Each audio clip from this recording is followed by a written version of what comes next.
welcome to the Nowhere Theorem. This is your narrator speaking, and I'll be your guide through this hot mess. This universe has been through countless forms, shapes, and constructions. Entire species are destroyed for the gain of a mere few. Empires rise and fall again and again and again. The cycles are unending. But there's so much yet to learn, so much yet to know. And in this world where things end and end and end, why don't we choose to begin again?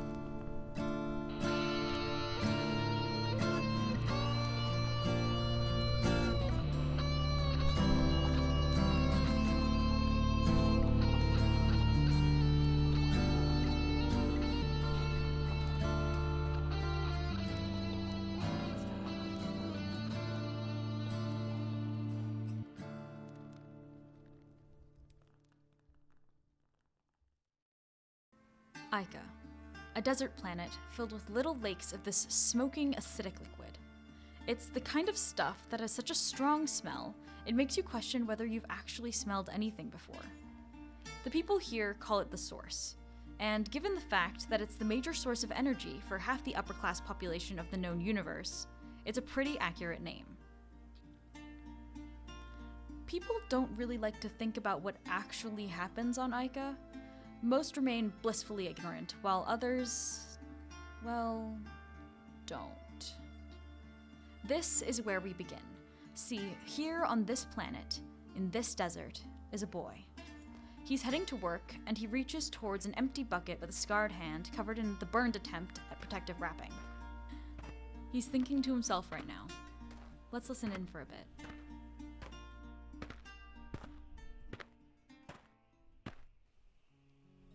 There was this story my mama used to read me about a world that was full of colors. It was the same book my ma used to read to her. She'd say that they were so beautiful, even the handlers stopped just to stare at them. There was this boy that could hold the colors and bend them to his will. She'd say he had the world at his fingertips. He was treated like a king. One night she forgot to stop reading. She said, he was a good boy, but he hurt someone. She never told me what happened next. I used to think about that story a lot, but I've mostly forgotten it now. Folks like us don't have time to worry about old stories. There's more important things, like the now.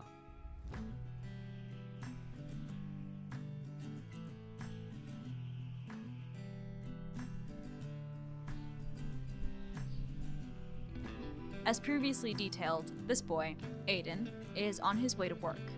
He's standing in line, waiting for one of their handlers to get them back to their only important duty, collecting buckets and buckets of smoking, caustic source. Hey, keep your head down, kid. Hawkhand's a little trigger-happy today. Aiden nods with a tight smile. He's walking towards the sizzling puddles of the source, and he thinks, My folks know how to work. We work ourselves past the bone, then brush it off and are back at it again in the morning. 'Cause honestly, work's the only thing we've got to do around here. The handlers wouldn't know how to stop the burning, or make sure they don't lose any of the source like we do. They also wouldn't beat themselves to death, but that's different. We're stronger than them. Aiden dunks his bucket into one of these pools and lets it fill up to the brim. He starts walking with it towards the large, dilapidated warehouse they call distillery. The liquid splashes onto his skin as he walks. When we work, we're quiet. We don't like getting distracted. And when the work is done, well, I guess we're quiet then too. There's not much to talk about after all. We all know how it is here.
It's about sunset now, and by that I mean it's getting darker.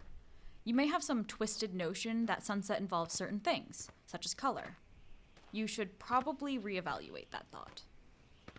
Anyway, with the workday finished, Aiden turns his back on the plantation and begins walking towards a rocky skyline that is dotted with little windows and doors, the standard living arrangement of a worker. His mother walks ahead of him, towards the door of a house, their home, if you could even call it that. In reality, it's nothing more than a hole in the rocky plateaus that surround the plantation. But it has a door, so that's something. Silhouetted by the sun, Aiden's mom looks like you could break her in half like a tall, underfed twig. You'd also probably notice that her gait is slightly off. Like, you don't know what it is about her, but the way she moves is just a bit wrong. She doesn't notice that her son is walking behind her, and Aiden doesn't bother to try and catch up. They're both too tired for that. And, to be frank, Aiden would like for what little time he has to himself to stay just like that. To himself.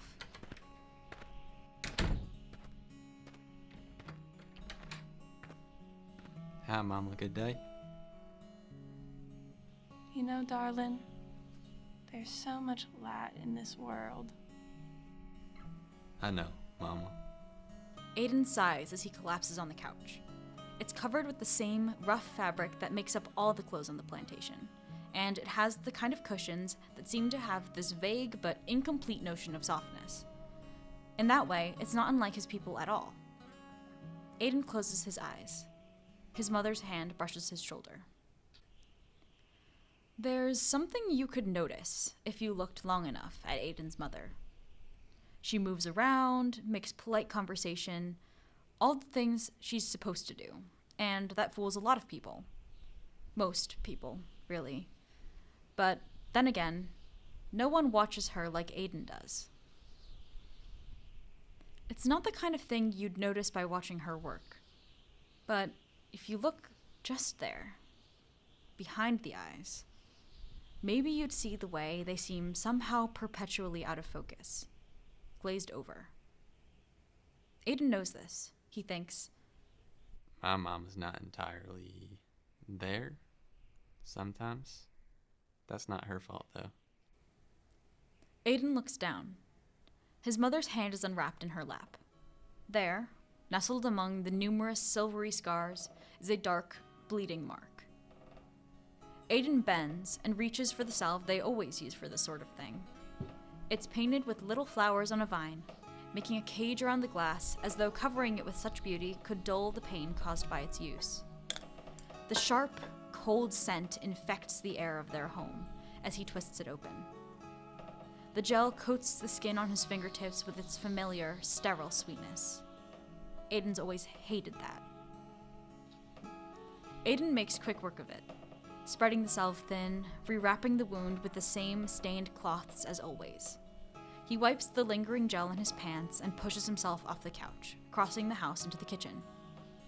When he was little, he'd count how many steps it took to get from one wall to the other. He can't remember what the number was now, but he could probably count it on one hand. He purses his lips as he looks into the cupboard. Half a serving of rice, 3 sprigs of rosemary, 4 ration packs, which are advertised, "Full nutrition, half the price." He rolls his eyes. Full nutrition here means having just enough food to not pass out by end of day. He grabs 2, leaves one on the counter, and gives the other to his mother, whose eyes are already drooping closed. Must have gotten home later than usual, huh?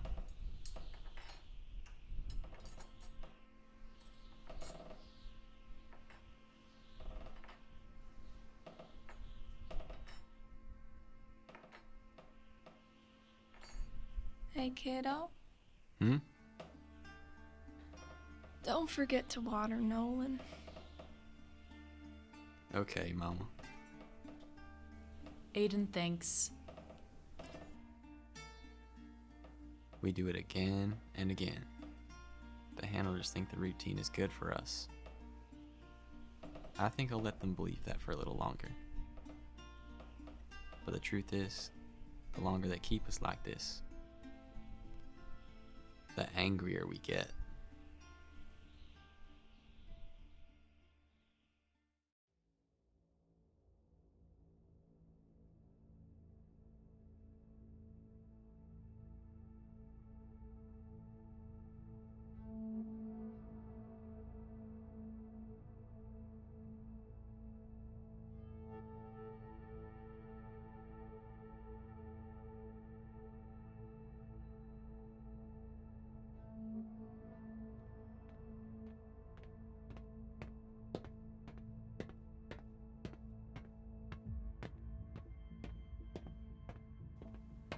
yes.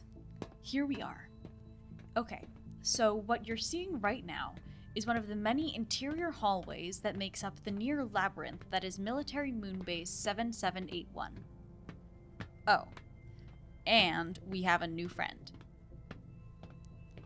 He walks down this hall and pauses when he hears voices faintly from a nearby door.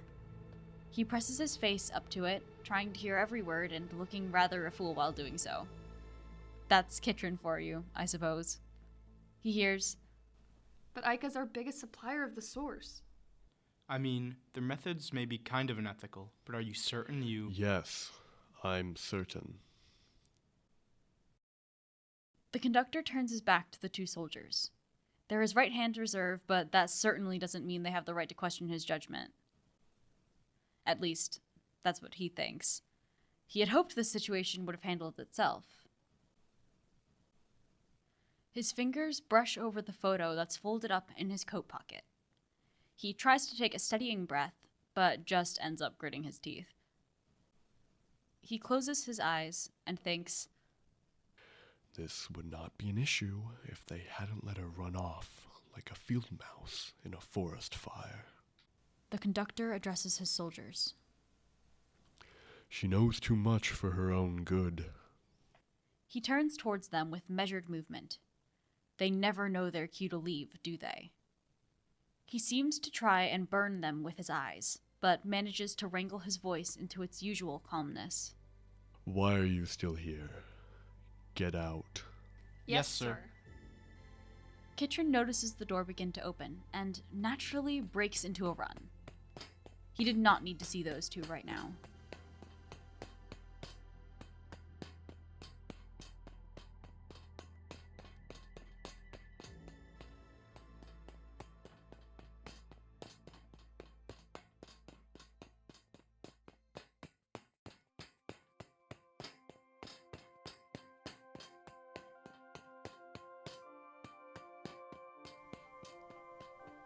The soldier you see sitting at this dining table is currently trying to take up the least amount of space possible. She's eating the gray mush that they try, and fail, to pass off as oatmeal. Her eyebrows raise at the sight of the boy running towards her as he crashes through the door and slams his shoulder in the process. She thinks, It's like a newborn deer. She has to stop herself from laughing as Kitrin skids to a stop in front of her, hunched over, trying to catch his breath. This ends up looking a lot more like a slow suffocation than any sort of physical recovery. Looks like someone's had an eventful morning. Almost got caught by our two best friends. Geez, no wonder you were running for your life. It should be illegal to have to see them first thing in the morning. For what it's worth, Kat, I'd run away from most of the people here if I could. You're fine though, I guess. What do you mean? Everyone loves me. A voice crackles over the intercom. Katerina! The conductor wants to see you. Now! Kitrin stands. Moral support? Why not? I'll need it.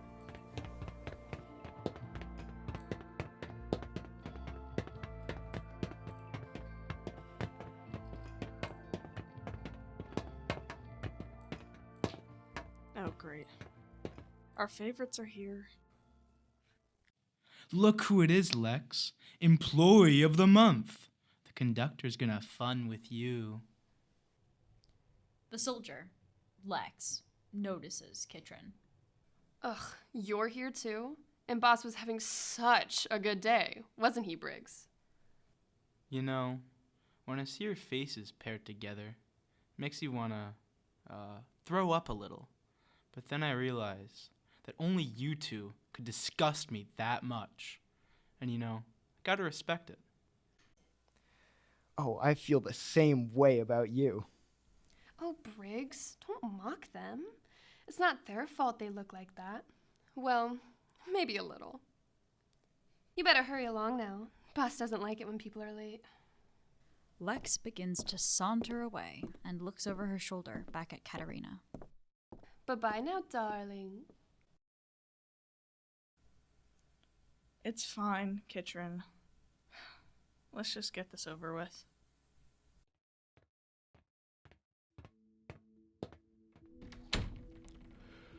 Ah, Katerina, how lovely of you to finally join me. Do come in. The conductor's office is cold. Not just cold, but freezing. It's more of a refrigerator than an office, in more ways than one. The conductor glances at Kitrin and looks away as if there's nothing there at all. And you've brought a friend. Sorry. She cuts herself off before she can say anything else. The conductor turns to look at her. How do you feel about getting back in the field? I will do as you ask, like always. Perfect. He slides a photo onto the table. On it is a face you should find rather familiar. This is who you're looking for. And, my darling, I must remind you, this is not the time to be gentle. Understood. The ship leaves in 2 hours. And Katerina, Yes? no hesitating this time, dear.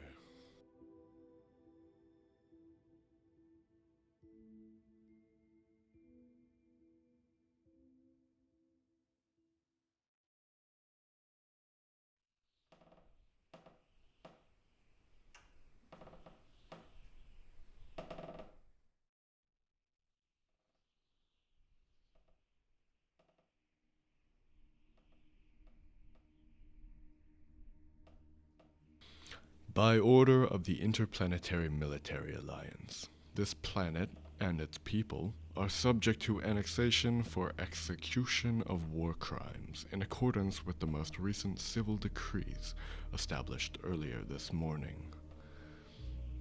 All prisoners and unpaid workers must be handed into the custody of IMA enforcers immediately. Any actions considered aggressive will be responded to with appropriate repercussions. Transfer of prisoners may begin now. Aiden jolts awake as the crackling voice blares out over the plantation. He stands and looks out the window. What was once the barren Icon landscape is now interrupted by the gargantuan shape of a military ship.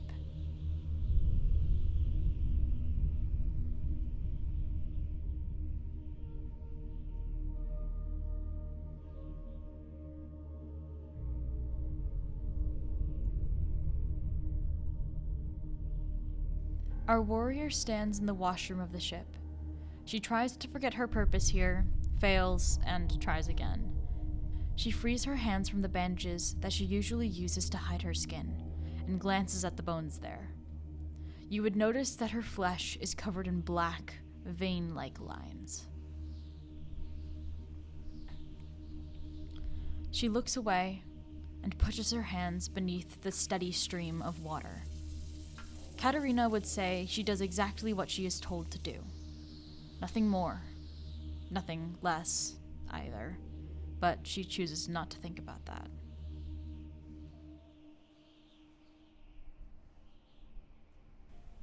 Come on, Mama. Aiden begins to pull Cass out the door with him. He's almost scared to smile. Where are we going? Aiden? They're gonna take the handlers away, Mama. They're gonna free us. Let go of me! Sir, remove your hands from the refugee. Get back to work.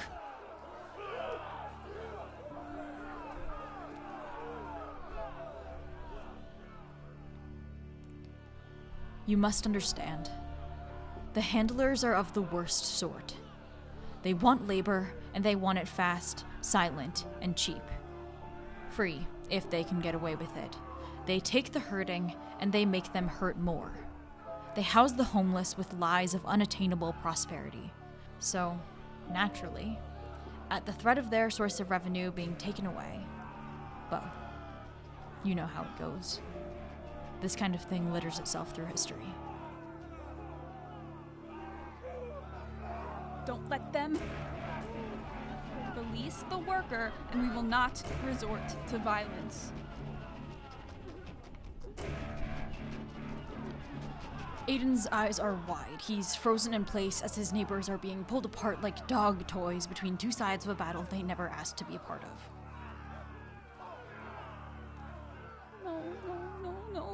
No more. I don't want to run again. Shh. You're okay. You're okay. A handler approaches. Aiden shoves his mother behind him. His hands are shaking and his heart beats fast like a rabbit. Don't come any closer. Aiden knows how to steel himself for a hit. He's been doing it most of his life. He tightens his muscles and squeezes his eyes shut. The hit doesn't come.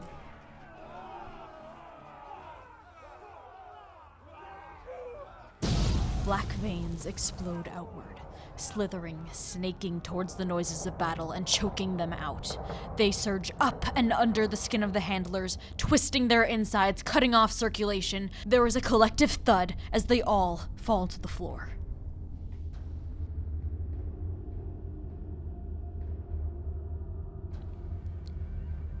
Katerina stands there. The veins twist from her wrists. Searching. Hunting.